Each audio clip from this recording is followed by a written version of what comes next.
ये कहानी सपना की है। सपना जिसकी शादी को 1 साल भी नहीं हुआ था।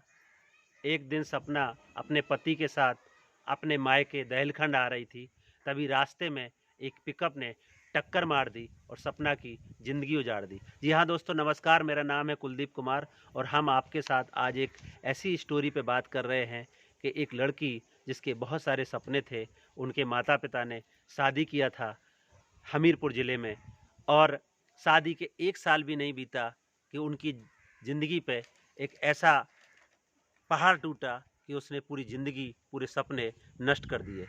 ये कहानी सपना निषाद की है, जो कि दहलखंड की रहने वाली एक लड़की है। उसके माता पिता ने बड़े ही सपनों के साथ उसको पाला था और उसके सपनों का राजकुमार नाम के लड़के से हमीरपुर ज़िले में शादी किया था। पूरे घर में बड़ा हर्षोल्लास था, लेकिन शादी के 1 साल बाद 19 जून के दिन वो अपने घर आ रही थी, तभी यहाँ हर्रायपुर मोड़ पर एक पिकअप ने सपना और उनके पति को टक्कर मार दी। टक्कर भी इतनी ज़ोर से, दारू पीकर चलाने वाला गाड़ी ड्राइवर ने इस तरीके से रौंदते हुए चला गया कि सपना और उनका पति वहीं पे गिर गए और पति इस दुनिया को छोड़कर चले गए। उसके बाद से सपना अपने पिता के घर रह रही है। उसको आज एक बच्ची भी है, लेकिन उस पूरे केस के लिए आज भी वो दर-बदर भटक रही है। सपना के पिता संतोष कुमार, वो अपनी बच्ची के न्याय के लिए संघर्ष कर रहे हैं, लेकिन अभी तक ना तो उनको मुआवजा मिला है, ना कोई राहत मिली है। अभी भी कोर्ट कचहरी के चक्कर लगा रहे हैं। 1 साल से भी ज़्यादा समय होने को है। सपना अपने घर में बड़ी बुरी हालत में इसी गांव में, बीहड़ के गांव में रहने को मजबूर है, लेकिन उसकी कोई सुनने वाला नहीं है।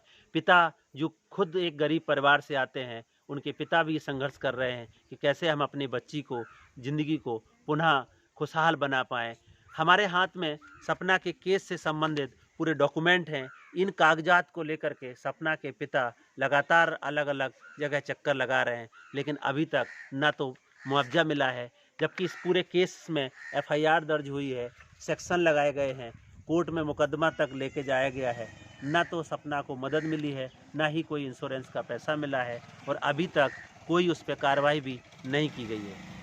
जिस गाड़ी मालिक ने, इस गाड़ी के ड्राइवर ने इस केस में उनको टक्कर मारी थी, वो तो अपनी गाड़ी छुड़ा के चले गए, लेकिन सपना की ज़िंदगी अभी भी बर्बाद की तरह गुजार रही है।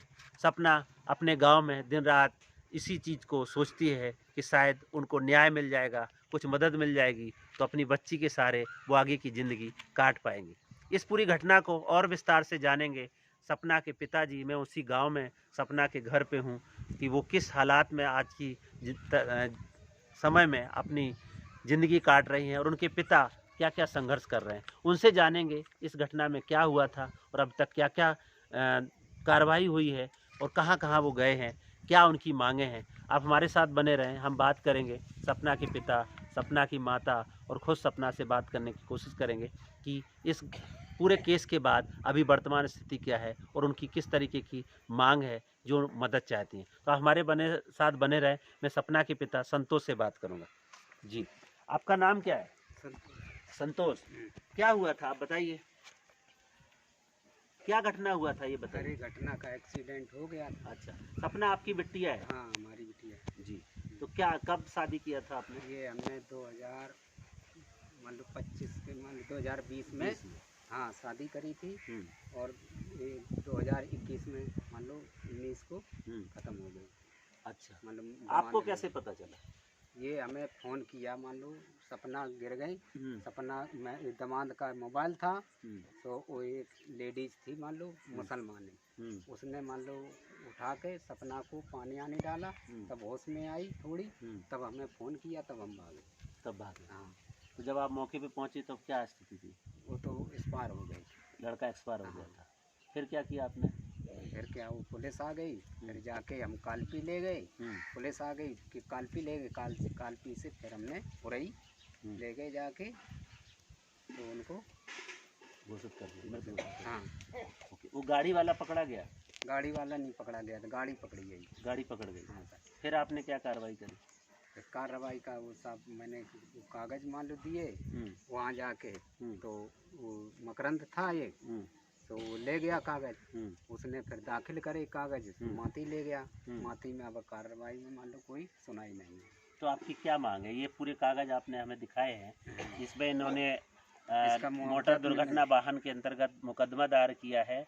आरोपी अभी तक पकड़ा नहीं गया है, उस समय पकड़े गए होंगे क्योंकि छोड़ के भाग गए थे, और अभी ये कार्रवाई की। तो आपकी क्या मांग है? तो मुआवजा चाहिए और क्या मुआवजा चाहिए। हाँ जी। तो आप क्या करते हैं? आपके गांव में आपकी क्या स्थिति है? अपने बारे में हम तो बस ये का किसानी मेहनत मजदूरी करते हैं। मेहनत मजदूरी। हाँ साहब। तो कितने बच्चे हैं आपके? हमारे 3 लड़के 2 बिटिया हैं। 2 बेटियां हैं। ये सपना का कौन सा नंबर? सपना मान लो बड़ी थी? नहीं, सबसे छोटी थी? हाँ छोटी थी। अच्छा, तो सपना की मम्मी से भी बात करेंगे कि वो, आप अपने बारे में बताइए, क्या नाम है आपका? मुन्नी देवी। मुन्नी देवी। तो आप बताइए इस घटना के बारे में, क्या हुआ था? घटना हुआ रे मैं हम तो लोग बैठे थे घर पे, तो बिटिया ने फोन करो तो हम पहुँच गए, तो बोलिंग करनी अम्मा मेहमान खत्म हो गए, चले गए, उतर गए तो मेहमान में खत्म मिले। ठीक है, आप रोइए नहीं, हम सब आपकी बात को और लोगों तक पहुंचा रहे हैं ताकि आपको न्याय मिले, आपको मदद मिल जाए। सपना की माँ है जो बात नहीं कर पा रही हैं क्योंकि घटना ही इस तरीके की है कि वो, नहीं आप चुप जाइए, चुप जाइए,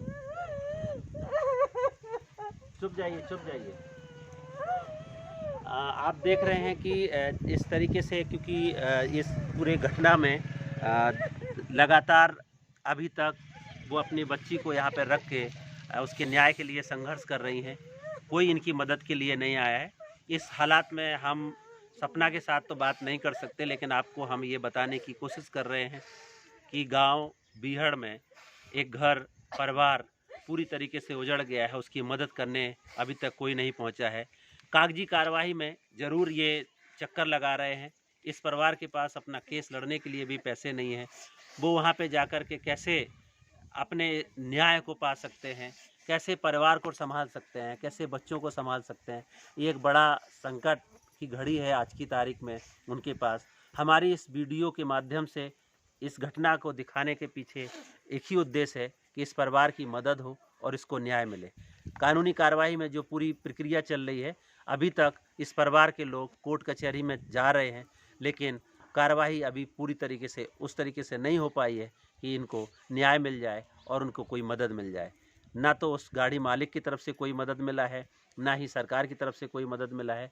फिलहाल सपना की एक बच्ची है और उस बच्ची के सपने के साथ वो अपने माता पिता के यहाँ पर रह रही है। मेरा आप सबसे भी अपील है कि ऐसे परिवार को आप मदद करें, उनकी आवाज़ को आप दूर तक पहुँचाएँ ताकि सपना के परिवार को, सपना को न्याय मिल सके। ऐसी बहुत सारी कहानियाँ, बहुत सारी घटनाएँ हमारे आसपास होती रहती हैं, लेकिन परिवार संघर्ष करता रहता है।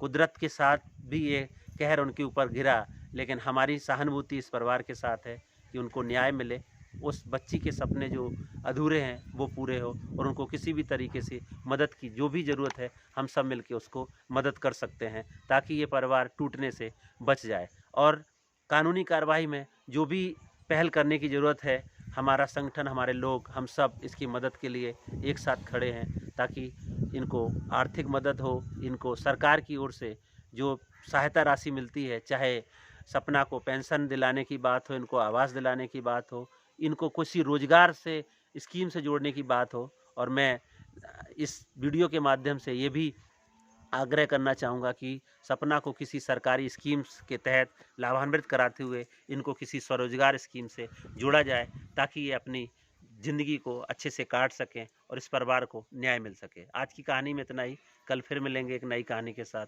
तब तक के लिए नमस्कार। जय भीम, जय संविधान।